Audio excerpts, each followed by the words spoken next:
introduction, first thing I need to explain is why am I an investigator? Well, if you think about it, that's what a lawyer is. Perhaps not a criminal lawyer, but a good lawyer is an investigator. So I've been investigating companies since I was in my early 40s. That's my job. And a lot of the time, what companies have retained me to do is to make sure that they don't do anything illegal. In other words, prevention instead of finding a cure.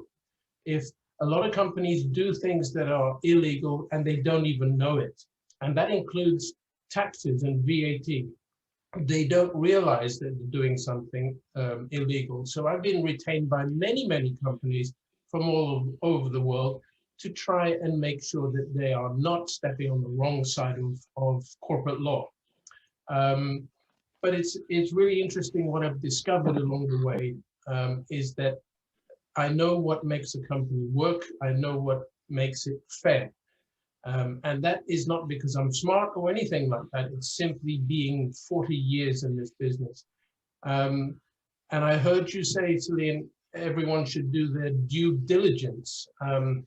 I think that can be a little bit misleading because if I ask anybody on this call, how do you do your due diligence? Pretty much everyone will say, well, I do use Google.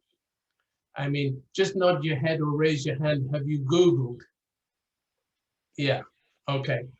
Google, for me, is the same as a public toilet wall where anyone can write anything. And if you believe some of that stuff, you're a sad person.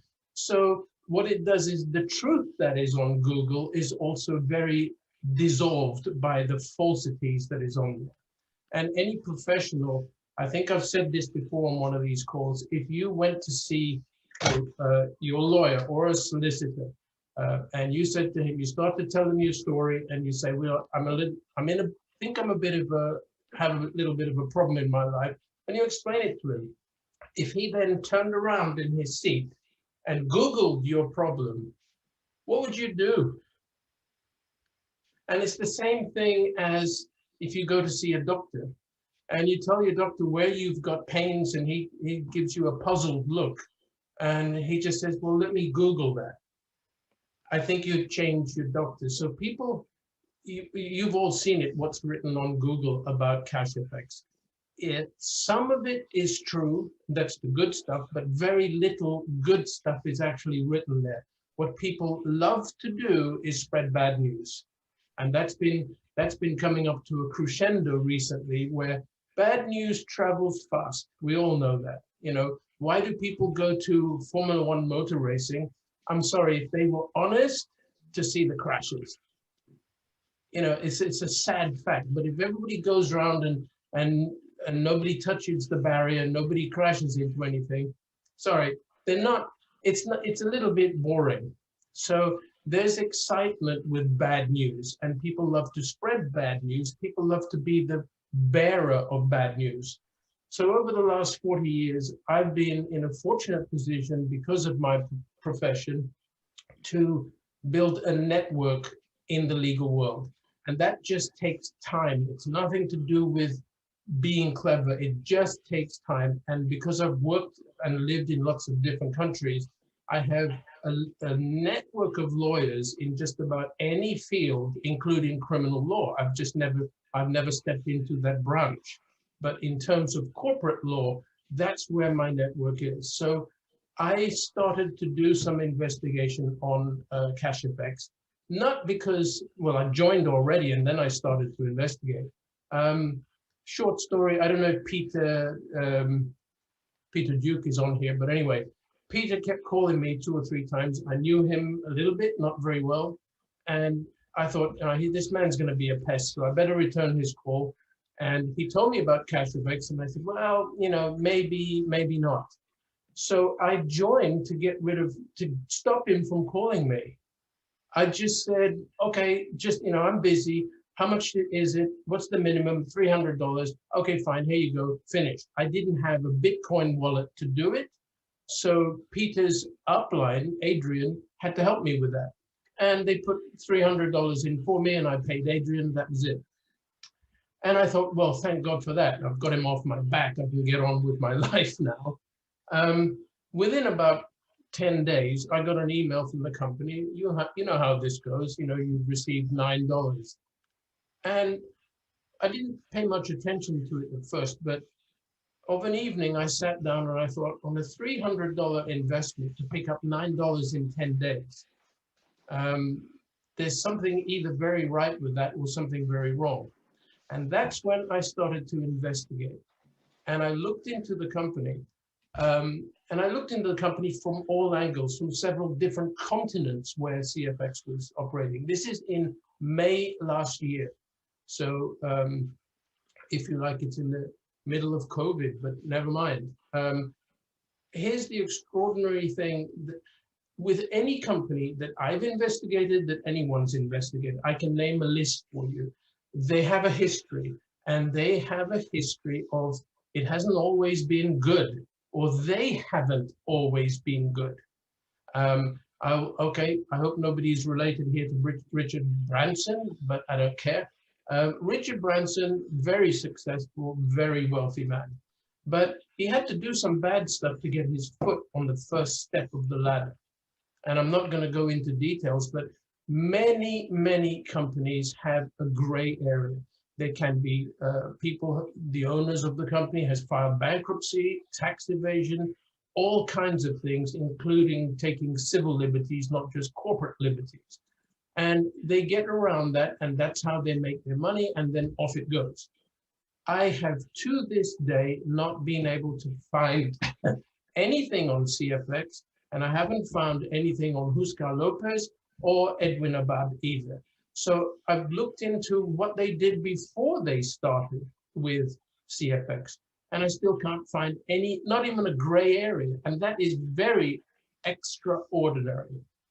So if I were to endorse this company, I'd be a little bit nervous about endorsing it because there is no guarantee. Richard Mord says this in every time he comes on the camera, there is no guarantee. But if you think about it, I've had people say to me, will I have success? And I said, if you sign up with $300, you will have success. You cannot fail to have success because there's no physical product that you have to market. What I did, I'm not a networker as such in terms of MLM networking. I put in $300 and then I upped it to $3,000, and now I'm at a much higher level than that.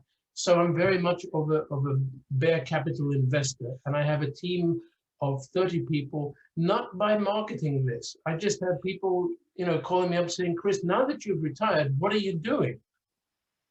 And I end up telling them about CFX, not because I want them to join, but it's just what I do some of the time or most of the time now.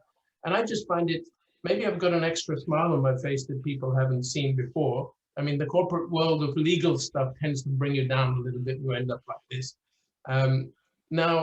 Maybe I'm just a happier person, but people are curious as to what I'm doing, and they start to join and they don't do any research on the company. I always tell people, go and do your research, but don't do Google, and they don't know what to do.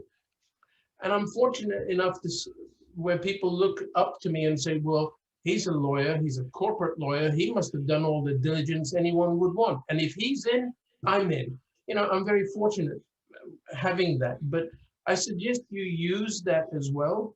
But something else, I don't know if any of you managed to catch the interview with Jojo Dinsa. He is, I mean, a very influential character. The guy that I used to work for when I was in my 30s was very much like Jojo Dinsa, but he was only worth about $400 million at that time. This is a long time ago. So, you know, Jojo being a multi-billionaire, I think around about the age of 40, he put his, as I understand it, his team of lawyers onto CashFX and asked them to find out if this is okay. Obviously, they came back and said, yes, we couldn't find anything. Otherwise, Jojo Dinsa, multi-billionaire, wouldn't have joined. So I feel a little bit more relaxed now where I'm not endorsing the company. I'm still saying there is a risk. Every kind of investment has a risk, but you know what? There's a risk with crossing the road as well. And if I can just steal one little thing that Joe Dinser said several times in his interview, people fall into two categories. They are either risk takers or they're not risk takers. And very rarely do they cross that bridge until maybe they get older and wiser and the non-risk takers become risk takers. Well, what Dinser said was the non-risk takers always end up working for the risk takers. They're the risk takers are the employers. They're the ones who are willing to lose it all, perhaps. And I know many, many people who would never think about opening their own company or doing something as a one-man show entrepreneur even. And I don't bother with CashFX with them because they're not going to do it. They're the ones who prefer to, they say they sleep well if their money is in the bank earning nothing, and they wouldn't sleep well if they had some money here in CashFX earning 250% more than what their banks give them. For me, it's, I think everyone who's on this call can honestly say that nearly everyone you all know can afford to lose $300 because one of these is about $600. And most of us on this call would say, well, if you dropped it and it broke or you just lost it, you'd go and buy another one tomorrow. You'd find the money. So can everyone afford just $300? Afford it, put it aside, put it into CashFX. This is what I say to people. And they want to find out, is the company okay? Will I be a success? Well, put the money in there and come back 3 months later and see if you've been a success. They won't get past the first 10 days because every 7 days, an email comes to them saying they've made this much. And they don't have to be very smart to know that to get an interest of $9 or $10 on a $300 deposit, there's something very, very right or something very, very wrong. And that's what I looked into on this. I'm not looking back at all. Yes, I have a pension. I have a state pension now as well. But I also have a corporate pension. But this to me is a legacy that I'm going to leave for not so much children, they're in their mid-30s, but I have one grandson. So is this going to be a college fund for him? No, you don't need to go to college, really. I'm someone who's been 10 years in college. You don't need to go to college, not today. When I went to college, there was no internet. So I'll finish with this. Look at the technology that we're all exposed to, and most of us are forced to using it because we're at home. We can't go to work or we don't even have a job. The youngest employee that I had in my company, and my headquarters is in Ecuador. The youngest came at the age of 24, straight out of university with a degree. And he asked me a question. And it was a very honest question. I took him to lunch. He said, Chris, when you were my age, what kind of mobile phone did you have? Yeah, I just looked at him and he realized that was a pretty dumb question. But here's someone who's born into a world where everyone has a mobile phone. Use the technology. There are some people here who are in my age bracket at least, use the technology that we never had. I had to go to the library every time I wanted to look something up when I was a law student. I had to learn how to use the Encyclopedia Britannica. Now, 5 seconds and you have the answer on here. And that's just with normal apps. For the legal world, there are apps that you pay for and you get very detailed information about it. So just use the technology. Think about when people say they have to do their own research. All it is they have to have a mindset that says, yeah, there are people in this company who are lawyers. There are billionaires in this business who have researched this company. Should I go and research it as well? Because I guarantee you, even if you research it, there's still a 1% chance that you're nervous about it. I am still researching CashFX and its owners every day. Not intensely, but I'm always scouring, looking for something, and I can't find anything. So there's my endorsement. Okay, any questions, anybody? Nothing in there yet, but I'm sure they'll literally start flowing now, Chris. Yeah, I'll rather than read them, I'll